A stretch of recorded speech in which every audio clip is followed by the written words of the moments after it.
Hello everyone, আসসালামু আলাইকুম। যে যেখান থেকেই দেখছেন আশা করি সকলেই ভালো আছেন। আপনাদের দোয়ায় আমিও ভালো আছি। আজ আবারও নতুন একটি রেসিপিতে আপনাদেরকে আমন্ত্রণ জানাচ্ছি। আজ আপনাদের মাঝে শেয়ার করব খুব সুস্বাদু একটা রেসিপি। সেটা হলো সবজি রেসিপি। ডিম দিয়ে কিভাবে সবজি এভাবে রান্না করতে হয় সেটাই আজকে আপনাদের মাঝে শেয়ার করব। তো দেখতেই পাচ্ছেন কতটা লোভনীয় এবং সুন্দর হয়েছে। এভাবে সবজি রান্না করলে খুবই ভালো লাগে। তো চলুন মূল ভিডিওতে চলে যাই। আমি এখানে একটা পাতিলে ফুটন্ত গরম পানিতে আগে থেকে বসিয়ে রেখেছিলাম। পানি গরম হওয়ার পর এখানে আমি ফুলকপি, তারপর সিম এগুলি আমি দিয়ে নিচ্ছি। আর এখানে আমি দিয়ে নিচ্ছি আলু। আলু আর সিম এগুলি আমি খুব ভালোভাবে সিদ্ধ করে নিব, সেজন্য দিয়ে নিচ্ছি। আর এখানে আমি দিয়ে দিয়েছি পেঁপে। সবগুলি আমি একরকম করে কেটেছি, গোল গোল সাইজ করে। আপনারা আপনাদের পছন্দ মতো শেপ দিয়ে নেবেন। তবে এভাবে এই শেপে রান্না করলে আমার কাছে মনে হয় সবজিটা ভালো লাগে এবং দেখতেও খুব সুন্দর লাগে। তো এই জন্য আমি এভাবে কেটে নিয়েছি। আর এই পর্যায়ে সিদ্ধর জন্য আমি লবণ দিয়ে নিচ্ছি। আপনারা আপনাদের সবজি কতটুকু দিবেন সেই অনুযায়ী লবণটাও দিয়ে নেবেন। আর এভাবে আমি লবণটা মিক্সড হওয়ার জন্য একটু নাড়িয়ে চাড়িয়ে আমি এখন ঢাকনা দিয়ে এটা ঢেকে কিছুক্ষণ আমি খুব ভালোভাবে এটাকে সিদ্ধ করে নেব, পুরোপুরি যাতে সিদ্ধ হয়ে যায় এরকমভাবে আমি সিদ্ধ করে নেব। আর এ পর্যায়ে আমি এখানে বসিয়ে নিয়েছি একটা কড়াই। আর এখানে আমি অল্প পরিমাণে কিছুটা তেল দিয়ে দিয়েছি। আর এখানে আমি অ্যাড করে দিব ছোট ছোট করে কিছুটা রসুন কুচি। আর রসুন কুচিটা বাদামি কালার হয়ে ভাজা হয়ে গেলে আমি এ পর্যায়ে এখানে একটা ডিম দিয়ে নিব।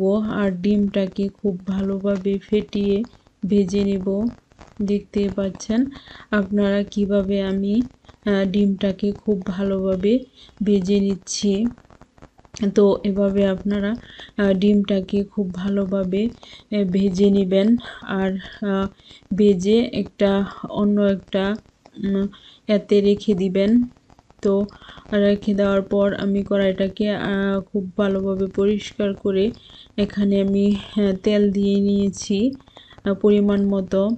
তো সবজি যেহেতু কম, সেজন্য তেলের পরিমাণটা আপনারা আপনাদের পরিমাণ মতো দিয়ে নেবেন।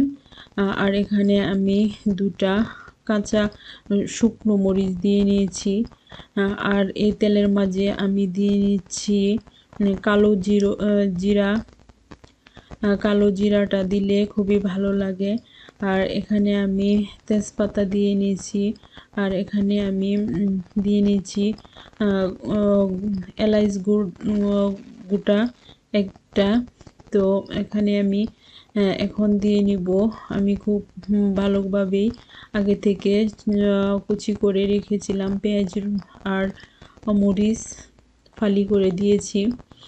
তো ওইটাকে আমি ভেজে নেওয়ার পর এখানে আমি আদা, রসুন, পেঁয়াজ এগুলি আমি দিয়ে নিব।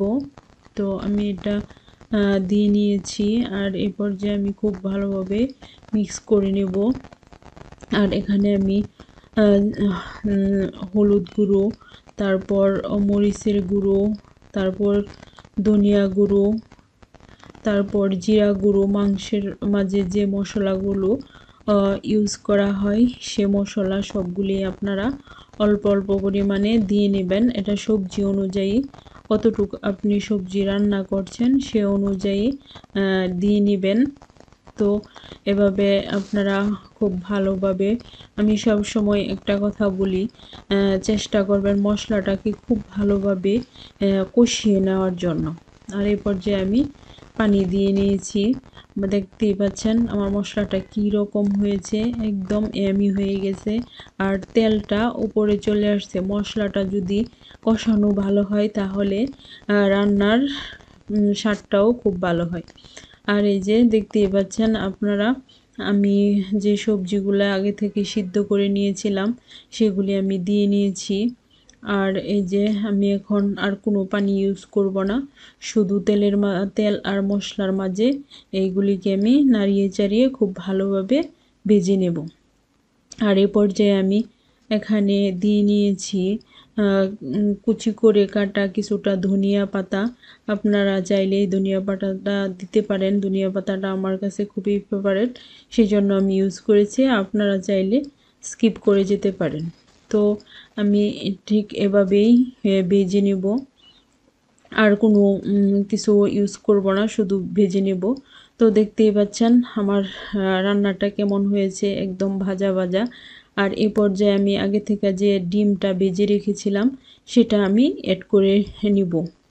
আমি কিন্তু চুলা থেকে সবজিটা উঠিয়ে নিয়েছি। উঠিয়ে নেওয়ার পর আমি ডিমটাকে অ্যাড করে দিয়েছি।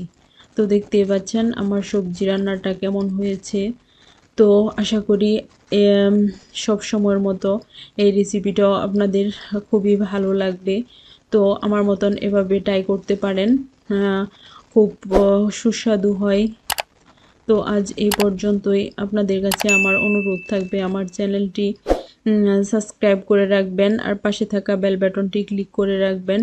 আমার ভিডিওগুলি যদি ভালো লাগে অবশ্যই একটা লাইক দিবেন আর কমেন্টস করবেন। তো আজ এই পর্যন্তই। সবাই ভালো থাকবেন, সুস্থ থাকবেন। আল্লাহ হাফেজ।